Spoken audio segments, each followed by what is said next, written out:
Before we begin, this episode contains references to murder, viscera, disembowelment, imprisonment, mistreatment of the incarcerated, child endangerment, home invasion, and haunted, or at very least creepy, dolls. Listener discretion is requested. This is a story about a famous event of which I'm sure you're familiar. However, even if you've heard about the Vera Pola Massacre, new information has recently come to light which, I believe, drastically changes the conventional understanding of the crime and its aftermath. So even if you know all about Vera Pola and the 24 bodies and the now famed murderer Aslan Cobb, stay tuned. Things may not be what they seem. 3 years ago, south of the Poreg River in the small town of Nori Parish, although it does go by other names in other tongues, the Aluka family's modest home was robbed while the family was away. Johan and Gabriela Aluka had taken their twin sons and their teenage daughter to a midsummer's dance one town over in Vite Township.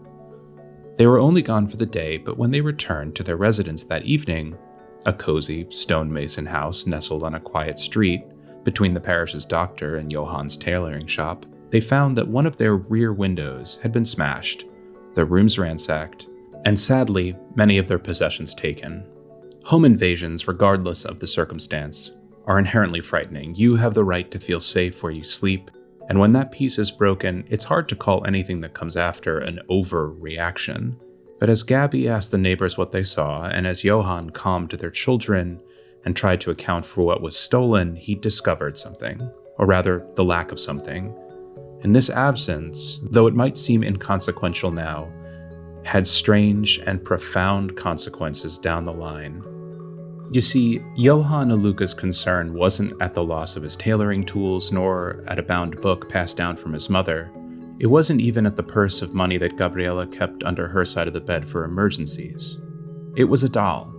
Mason, one of the twins, had a small porcelain-faced doll that he would sleep with ever since he was little, the kind of comforting object you give a child to ease their fears of the dark. It was enchanted to say in Gabriela's voice, "I love you. You are safe." And the burglars, in an especially cruel or thoughtless move, stole the toy along with several other items.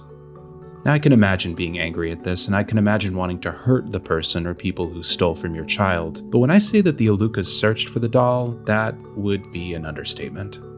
Nori Parish records show that the Alukas appealed to the local adventuring guilds. They posted a bounty for the doll's recovery, which was notably and kind of confusingly high. I don't know exactly how much a tailor makes, but the reward for information had to be 3 months of earnings for Johan. Rumor was they even reached out to some of the more nefarious bandit groups in the region to recover the doll, no questions asked. That's a lot of hubbub for a small figurine of porcelain and cloth. And I suppose there are some who would say that you can't put a price on reuniting a child with their beloved toy, but I would imagine that you absolutely could put a number on that, and if you did, it would be quite a bit lower than whatever the Alukas were willing to spend. But people can spend their money how they like, and burglaries, however frightening, are not wholly uncommon, so why talk about this? Well, to answer that, we have to take a 3 days ride from Nori Parish to the port city of Vera Pola, which also goes by other names in other tongues. And in Vera Pola, in a block of industrial warehouses just north of the old port, 26 dock workers were killed, and found in what was described by the local paper as an obscene and unholy bloodbath, the likes of which no war had ever produced. The scene at the warehouse, which you probably know as the Vera Pola Massacre, was gruesome, and there are some notable, albeit very unsavory, facts surrounding how some of the victims were found. Many of the dock workers were never even identified, their bodies too far gone to be recognized, let alone resurrected. It was a bloodbath. But, as you surely also know, the Vera Pola Massacre was solved. According to record, one Aslan Cobb, a local mercenary in league with the regional gang known as the Axeheads, was convicted along with 2 of his companions. How only 3 people dispatched more than 24 is a question for the fates, but as it stands, Aslan Cobb and his bandits remain in prison to this day. Although, there have been some notable and distasteful changes at the prison facility, a new warden, executions, and a brand new inmate of sorts, but more on that in a bit. But that morning, the morning following the massacre, as the dismembered corpses were being removed by authorities, something caught the attention of one of the first responders. And it isn't talked about often. It's a detail that most of the news outlets omitted for one reason or another, probably because to speculate on these implications takes the Vera Pola Massacre from mortal tragedy to kind of cartoonishly supernatural. But we here at Alchemy Investigations do not shy away from such things. You see, in a back room, under some debris, out of place amongst the bodies and sundered remains of ransacked barrels and boxes, one of the clerics heard a woman's voice. Rushing over to find what they imagined to be a miracle survivor moving broken rock and wood, they found it. Not a person, but a blood-soaked doll, one who, with eyes unblinking, spoke, saying only, "I love you. You are safe." This time on Alchemy Investigations, we explore a very particular angle of the Vera Pola Massacre, and while it remains solved on parchment, lingering questions fester. Was this a violent act of corporate terrorism, or mercenary bravado, or are we going to have a frank discussion about a haunted and murderous doll? Either way, playtime's over. Stay tuned, investigators. Greetings, investigators. With you again is Ichabod M. Groster, lead dispatch for Alchemy Investigations, the realm's foremost private investigatory body. And this time, we're delving deep into the Vera Pola Massacre, which took place in the shipping city of Vera Pola near the Jarrus Strait 3 years ago this very week. While the case, as you know, is extraordinarily famous in the region, I'm going to offer a short summary so we can all start on the same page. Because, while on the surface this is a solved event and the case has been closed, it has just one too many loose ends for me to concur. And with a recent bone-chilling development, well, all bets are off. But we have to start 3 years ago, in Vera Pola. It was midweek on a rainy night in Vera Pola. The lighthouse at the end of the port signaled to all craft in the water that the seas were dangerous and to take care. As with many ports in the region, the facility was shared by a number of organizations, from huge conglomerates to local institutions. Docks are generally shared working spaces, and at the time in Vera Pola, free space was at an all-time low and tensions at an all-time high. Industrial Block Sturgeon was the name given to a cluster of 3 warehouses north of the main port near 2 large berths. These storehouses were shared by 2 companies, Hubrix Shipping Limited, a mid-sized local outfit specializing in exotic exports, and Vital Moorings Holdings, a juggernaut in the transit of large-scale mechanized devices. If you've ever ridden in a coach with those yellow upholstered seats, that was probably sold through Vital Moorings. According to sources who testified at Aslan Cobb's trial, more on that in a bit, tensions had been rising in the Sturgeon block for several months, leading back to an accident where some of the Hubrix property was damaged by Vital's dock workers. This led to a private settlement after some professional posturing. It was a bad look for everyone. It's the sort of tit-for-tat fighting that happens between siblings on a long wagon ride. You're cramped and you're antsy, but ultimately, you're not going anywhere and you can't change your circumstances. Or at least, you can't, without getting drastic. So tensions were bubbling, and then, on the night of the massacre, as the storm raged outside and the night shift closed themselves into the complex for warmth from the rain, something happened. For now, I will recount the official record, but we will be revisiting that later. According to Port Authority Captain Belinda Kamau, a small band of 3 perpetrators led by Aslan Cobb broke into the Vital Moorings section of Storehouse Number 2 and began to systematically stalk and kill the dock workers through the stacks of stored goods. One by one, and with an increasingly overwhelming ferocity, the perpetrators discarded stealth and began an outright assault. The screams were masked by the churning waves and thunder, and in the end, the dawn saw tens of thousands of gold worth in damages and, more tragically, 26 Vital Moorings employees killed. It's noted that, despite the closely shared space, no Hubrix employees were hurt. In fact, the on-site Hubrix employees claimed to have not heard anything at all, despite being right next to the crime scene. But the Vital Moorings dock workers were not so lucky. Some were so badly brutalized that they could not even be properly identified. They were just assumed to be who they were because of who was on the schedule for work that night and who was missing come the following morning. Port Authority Captain Kamau, a stoic and somber woman, known in the area as a stickler for the facts and for rules, said in an interview last year upon her promotion to regional sheriff that these events, what happened in the Sturgeon warehouses, were the single most disturbing thing she had ever witnessed. I share the following not in an attempt to scandalize you with torrid details, but to bring up a point that will be explored later. Of the 26 dock workers, only 9 were killed in a way that kept their body intact. The remaining 17 were dismembered, many of them so badly that the words desecration came up several times in Aslan Cobb's trial transcripts. If you were to imagine the most brutal and visceral way a life could be extinguished and a body mangled, you would only be starting your journey to understand what happened to those poor dock workers that night. And what's more, one of the unlucky 26 was none other than famed actor Jarvan Aska, who took on the job at the docks to research a role for a new stage play next season. Mr. Aska was absolutely in the wrong place at the wrong time, and the loss of his talent was felt in bardic circles throughout the continent. Hells, I even had a poster of him in full military garb for his famed run as Gao in the Archivist's Hammer. Gods, that was a good play. On top of the gruesome massacre, and on top of the already tense corporate situation between Hubrix and Vital Moorings, we now have a very public death of a beloved public figure. I don't know how much time you've spent in port cities, but if there's one thing they want less than bad weather, it's bad attention. Fingers were pointing all over, which meant that, for Captain Kamau and her officers, someone needed to be convicted. Quickly. Which leads us to another person who was perhaps also in the wrong place, at the wrong time. Aslan Cobb is a gaunt man with a full mustache and dark, hooded eyes. The Vera Pola newspaper, the Pola Picayune, would paint Cobb during his trial as murder incarnate. According to staff writer Jay Verts, he holds the gleam of a laughing devil behind each gesture and word, not the impartial Fourth Estate that one would hope for. But in reality, Aslan is thin and wiry. He walks with a bit of a limp from an injury he sustained in his youth. If you do a little digging, you find out that that youth was actually pretty rough. Aslan Cobb had few options growing up. He had no real family to speak of, and he made his way to a work camp for orphans near the banks of the Poreg Delta, which is just as bad as it sounds.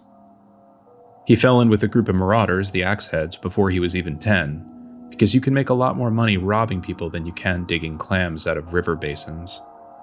According to rumor, he ran cons and held up passing wagons all over the Poreg region, working out of the Axehead's base of operations in the Vite Township sewer system. He was 20 when he was arrested for the massacre.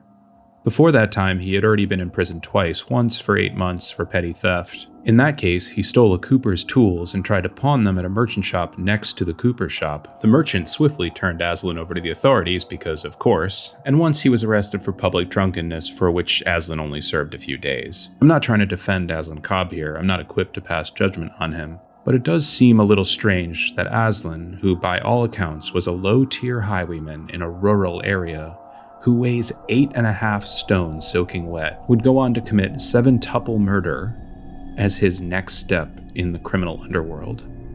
But that is exactly what Captain Kamau would posit when she found Aslan around sunrise on the day following the massacre, just 1 block away from the Sturgeon warehouses, drunk as a bog goblin on Berm Day.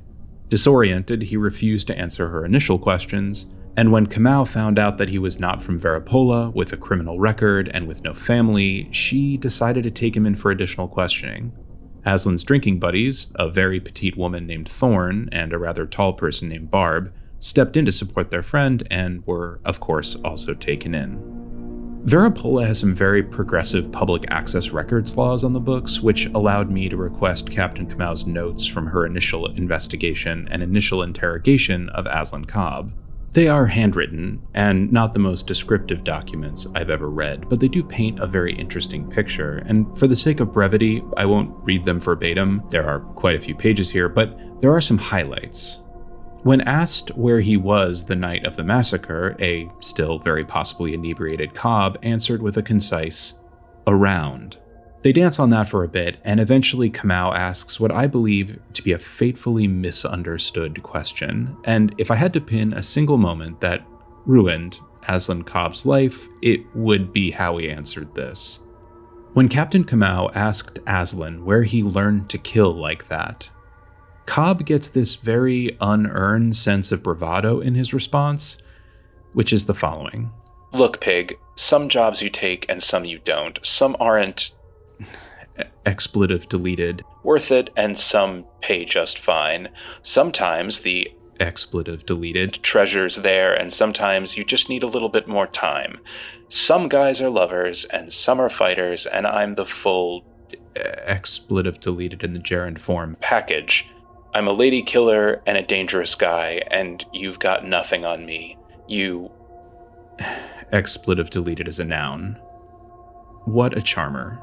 The interrogation actually ends there. I don't think Kamau was offended, but as it turns out, she didn't need Cobb's commentary anymore. Aslan had a bag with him when he was taken down to the station, and as Kamau was interrogating him, her subordinates went through Cobb's personal effects and found 2 small sacks of silver marked with inventory tags from, you guessed it, a Vital Moorings warehouse. So Aslan Cobb was found close by with stolen property, no alibi, a criminal record, no one to vouch for him aside from other criminals, and to cap it all off, he offers a strange, vulgar soliloquy on how dangerous he is. It ended up being a pretty short trial. In exchange for 3 confessions, the death penalty was taken off the table, and Aslan Cobb, as well as Barb and Thorn, 2 of his Axe-Head compatriots, were given 25 years to life with the opportunity to be paroled in 20, assuming good behavior. In a more sober mind, I think Aslan knew that he and his friends, even if they were innocent, looked exceptionally guilty, and better a cell than the gallows. And besides, going into a prison with everyone thinking that you can kill 26 people with your bare hands, well, that has some advantages in Aslan's line of work. More on that in a bit. And that's where things were left. It wasn't perfect, but Vera Pola, as well as the shipping guild, wanted to move on. Apparently, Vital Moorings was paid out a huge sum of money by their insurers, so aside from the loss of life, tragic as it was, Vital Moorings and their shareholders may have actually come out ahead for the massacre. And I know it's terrible. I know that the night after the massacre, 26 beds were left empty, 26 families were changed forever, 26 seaside memorials were held with an uncountable number of voices asking why to the cruel hands of fate. They say that a person's pain can last forever, but places want to bury tragedies under new memories. Places aren't so well adjusted. So Aslan Cobb and his friends were tucked away, and on the surface, Vera Pola moved on. That was 3 years ago. And things would have continued like this, I believe that firmly, if not for the new warden at the Vera Pola Bay prison colony.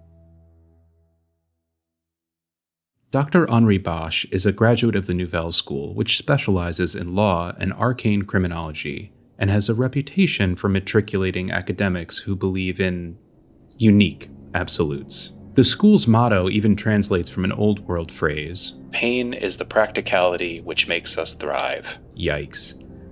Bosch, a young upstart with thin eyebrows and well-tailored suits, took over as the warden in the Vera Pola prison system in the fair season last year. He was tasked with one problem as his prime directive. The prisons had become crowded. And in response to this, instead of looking at amendments to the penal and legal systems which could, lessen criminal convictions through social programs with a de-emphasis on punitive responses, Dr. Henri Bosch took a different tack. Relying on an archaic but still technically on-the-books legal ruling from the last age citing emergency power in the face of space crisis, Dr. Bosch unilaterally converted all sentences over a decade to public executions. And within a matter of hours upon passing this new edict, 19 prisoners, lifers they were called, were summarily executed in the gallows by the bay.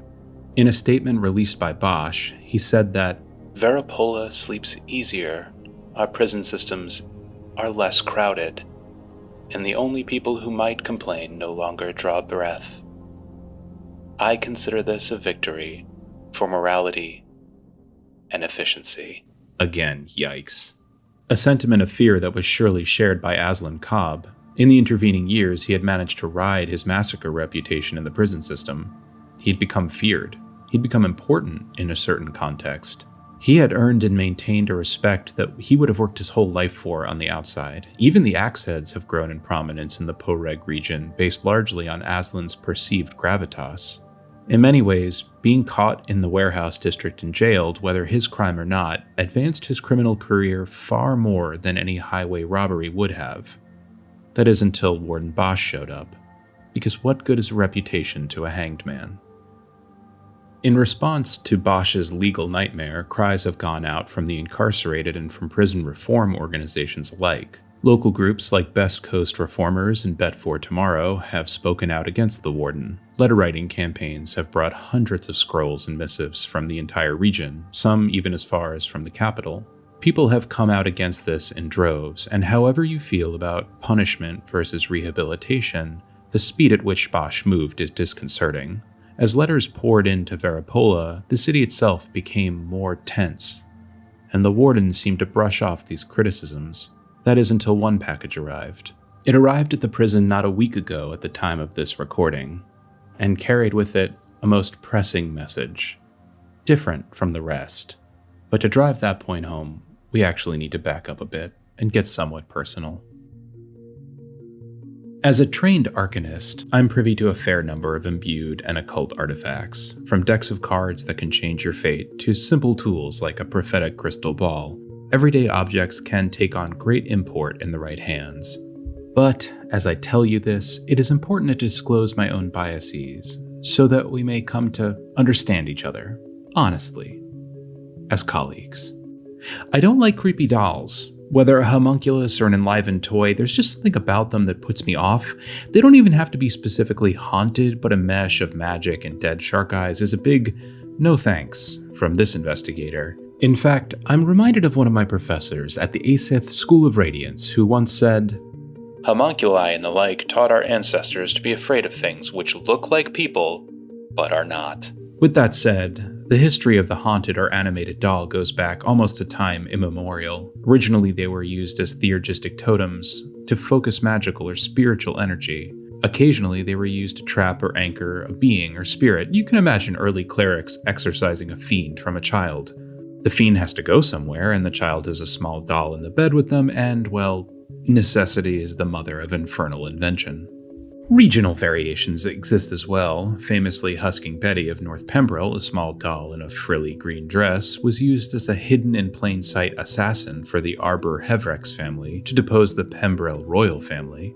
Out west, it's said that the indigenous Inco tribespeople use mechanized automata to hold the ghost of their parents for a period of 5 years. This helps to pass on family wisdom. And even here in the capital, you will occasionally hear of dolls and figurines as simulacra for guardians, parents, jailers, confessors, and companions. We started tonight's investigation off with what probably seemed like a tangent to you. In fact, most recountings of the Vera Pola Massacre do not include the doll that was found amongst the wreckage, and they certainly don't mention the Aluka family. In fact, we only really know about the doll because of the legal notes from the criminal trial of Welke Brute. Welke was a smuggler running a side operation out of the Sturgeon warehouses under the nose of both Hubrick Shipping Limited and Vital Mooring Holdings. When the massacre brought the police attention, Welke's stash was uncovered and they were quickly tried and convicted of smuggling. As it turned out, they had an ironclad alibi for the night of the massacre, or else I'm sure they would have been caught for that as well. The doll was among the objects found in Welke's stash. As records would show, Welke was the export point for a number of thievery organizations in the continent, and while the Vera Pola Massacre was clearly at the forefront of everyone's mind at the time, Captain Kamau worked very hard to make as much press as possible about the lucky bust on Brute's operations. In fact, there is a picture in the Picayune from 2 days after the massacre, with Kamau handing the doll back, now cleaned, to a small boy, who we would be able to know as Mason Aluka. It was the kind of nice photo op that helps wallpaper over a bloodbath. But again, why talk about this? Why spend a few precious minutes to ponder about a creepy doll in the middle of a massacre deep dive? Well, 1 week ago, a very interesting piece of mail arrived at the Vera Pola Bay prison colony. It was addressed to Warden Bosch, a mid-sized wooden box with no return address on it. It was stuffed with hay, and even before the nails were pried open, a voice emanated from inside, echoing through the jail's halls. The box spoke in a calming, alarming voice. "I love you. You are safe." When the lid was removed, a small doll fell out. Mason Aluka's doll, the same doll from the massacre, or one so close as to be indistinguishable, or so is remarked by some of the prison guards who are old enough to remember the initial investigation 3 years ago. I can only imagine the wide-eyed panic this group of hardened correctional officers felt at seeing this frilly porcelain thing. But the warden apparently had no time for superstition. The doll was immediately put back in the box and locked in the prison's evidence room, the most secure spot at the center of the facility. And as it turns out, Warden Bosch is not a fan of creepy dolls either. As news of this broke to the general public, rumors have spread like wildfire. Some say the doll was summoned by Aslan Cobb to take revenge for the murdered inmates. Some say the doll is returned to Vera Pola on its own accord for reasons too bone-chilling to comprehend, and some still say that this is a tone-deaf viral marketing ploy for this year's Vera Pola Ossuary Festival. Either way, a seemingly closed case has burst wide open, and everyone in Vera Pola has thoughts. I have some of my own, dear investigators, but more on that after our break. This episode of Alchemy Investigations is brought to you by rest. Just the general concept of rest. Have you taken too many hits? Do you feel like you're about to die? Take a rest, and I bet you'll feel better in the morning. And now, back to the episode. Welcome back, investigators. As it stands, Aslan Cobb is now on an impromptu death row for a massacre that he may or may not have committed 3 years ago. A small child's doll was also found in the wreckage, and that selfsame doll, which belonged to the seemingly unconnected Aluka family of Nori Parish, has since reappeared in the prison. Amidst the backdrop of tough-on-crime hangings, Vera Pola is tense, and theories abound. The frontrunners for those theories are as such. Let's call them the doll, the spirit, the exotic, the hit, and the oath. First up, the doll. This one's very straightforward. The doll is a haunted artifact of some immense power and requires a blood sacrifice every so often to slake its dark thirst. As tavern tales go, the doll holds the soul of some ancient witch or warlock or god or demon or some such, and it wanders the realm in search of life force to steal, calming its raving bloodlust.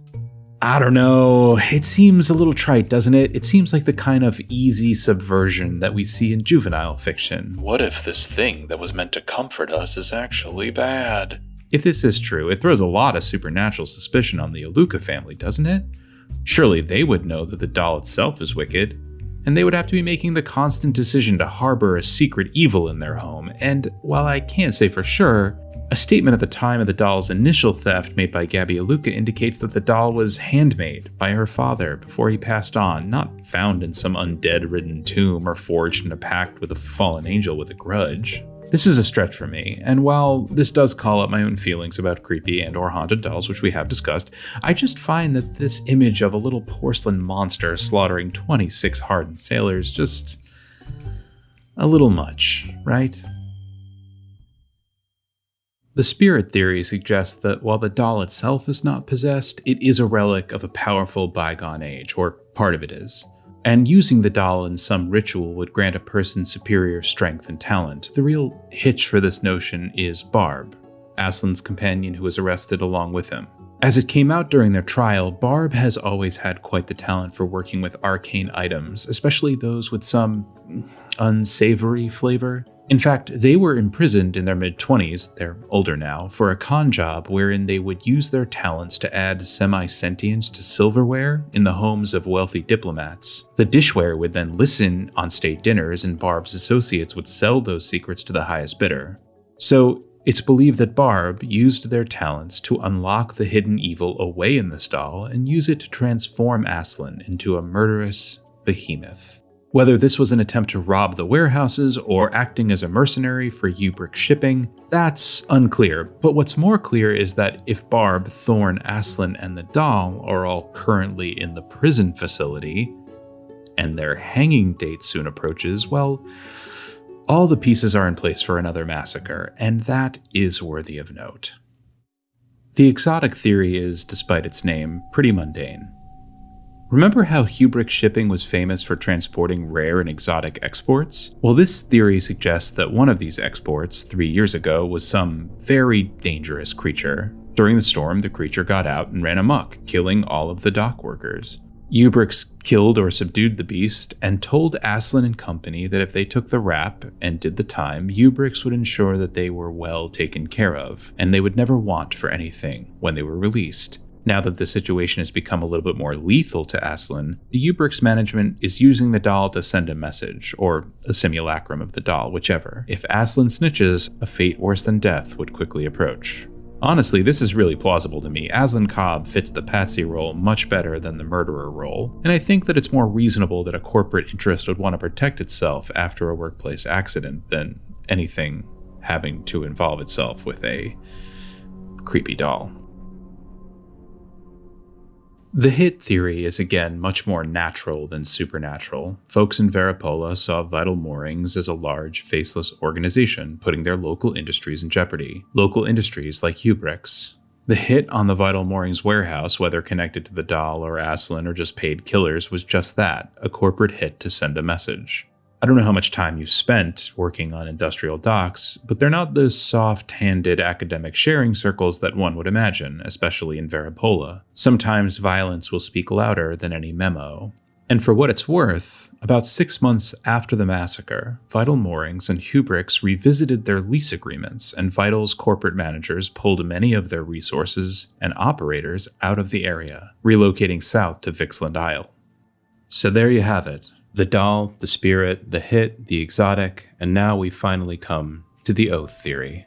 And this is a little like the exotic theory in that it suggests that Aslan Cobb is knowingly protecting someone. A lot of this revolves around his very recent behavior. For one, he has not spoken out about the change in his sentence. In fact, he has declined all public interactions since Warden Bosch sentenced him to death. His is a secret that he seems determined to take to the grave, and I, for one, think it stems from Nori Parish. Aslan's bandit group, the Axeheads, are based out of Vite Township, which is, if you were paying attention, the same place where the Aluka family went to visit on the day that their home was robbed 3 years ago. The day that Mason Aluka's doll was originally taken, the same doll that ended up at the massacre site covered in blood and viscera, the same doll that is in the prison right now. And what's more, there's an additional connection between Nori Parish and Vera Pola. What if there weren't 26 victims of the massacre? What if there were more, and we just didn't see it until now? 3 days before the massacre, a poor farmer named Kelly Isaacs was killed in her fields. Kelly's husband said it was a wolf attack, and while extremely sad, she was young and vibrant and was said to have loved quilting. It's not uncommon when you farm so far from a major city. Around the same time, Robert Jurius Smith and Belk Mataskins disappeared while on a hike in the woods near their remote cabin. Living alone, they weren't marked down as missing until a few weeks later, but if we look at the trend here, it's probable that they disappeared within a window the day after Kelly Isaacs was killed. Smith and Mataskins retired from years of working at a quarry and moved far away from the loud clangs and hammers and picks. Their bodies were never recovered. And they're still missing, but it has been 3 years. The night before the massacre, Barris Quell was shutting down a tavern where she tended bar. Quell lived in Barnstay-on-Pola, a hamlet about a day's ride from the Vera Pola city proper. Suddenly, screams went out, breaking the silence of a late hour, and by the time the tavern's lodgers came down to see what had happened, Quell was already dead, her throat slit, nearly ear to ear.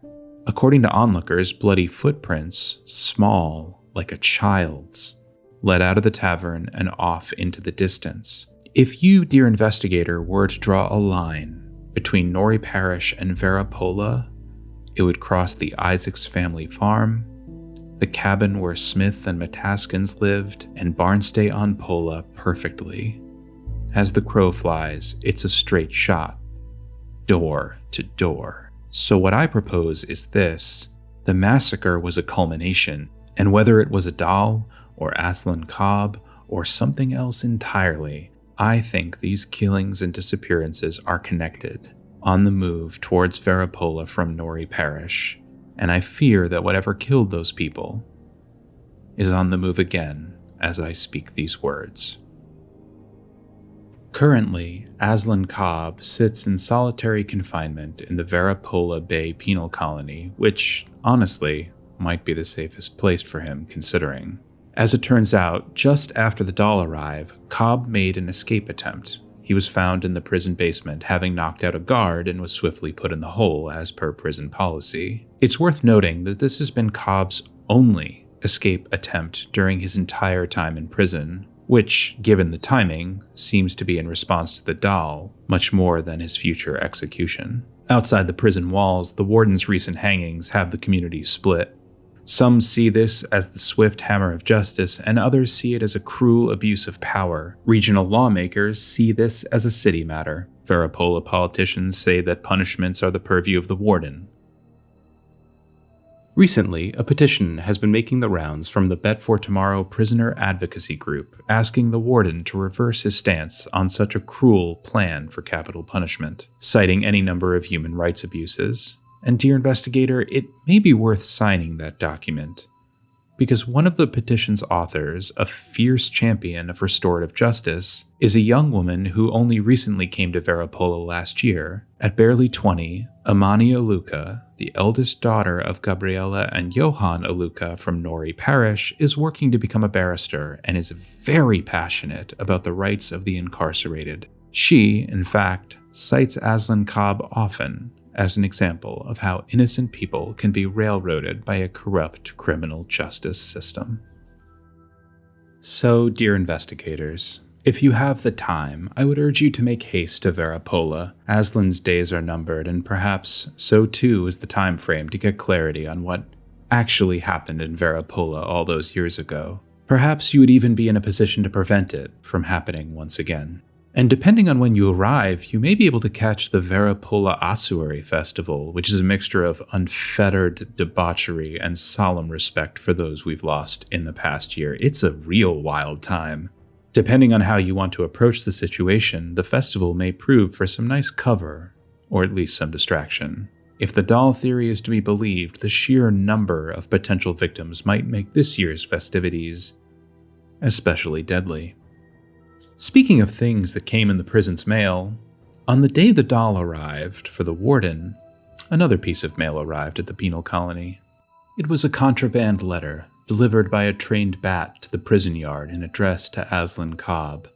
Now, we only have a copy of the last part of the letter because as prison officials wrestled the note away from Aslan, he swallowed most of it. This was before he made the escape attempt and was thrown in solitary confinement. The part that we do have reads as follows, starting mid-sentence. It's only a fragment, but it really is illuminating. It says, "They want blood, they'll get it.